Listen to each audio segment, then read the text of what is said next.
Elindult a baráti társaságok első elődöntője. Egyes hajóban az egyes pályán az Eraklin Táncklub, kettesen középen a Keri Szeniorok, hármason pedig a Gyagyások.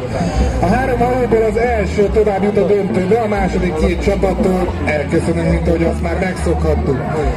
Eraklin Táncklub legközelebb a szigethez, a gólyák alatt, vagy a gólya alatt éppen a Keri Szeniorok voltak, a hármason pedig a Gyagyások, és én úgy nézem, hogy a kerisek hiába gyúrtak, mint hogyha az Eraklin Táncklubosok vezetnének.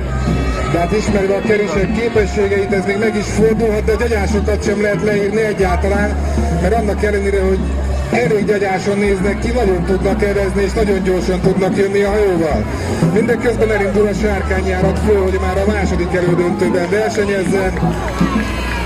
Nagyon együtt jön az első elődöntő mezőnye, egyesen az Eraklin Táncklub, kettesen a Keri Szeniorok, hármason pedig a Gyagyások.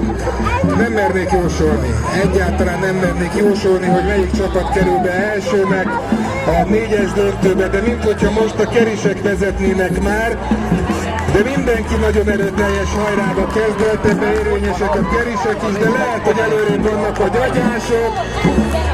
Nagyon nehéz ezt innen megmondani, hogy melyik csapat hol van és mi a sorrend. Az Eraklin Táncklub lemaradt, ez már biztos, de egyes, vagy hogyha hármas, kettes, hármas lesz a sorrend. Egyelőre most már jól látszik, hogy a kerisek előrébb vannak. A Keri lesz az, aki bejut a középső pályáról, igen, nem egész fél hajóhosszúval. Egy félhajónyival voltak előrébb a kerisek, mint a Gyagyások, és egy picivel több, mint a hajójuk végénél ért be az Eraklin Táncklub az egyesen.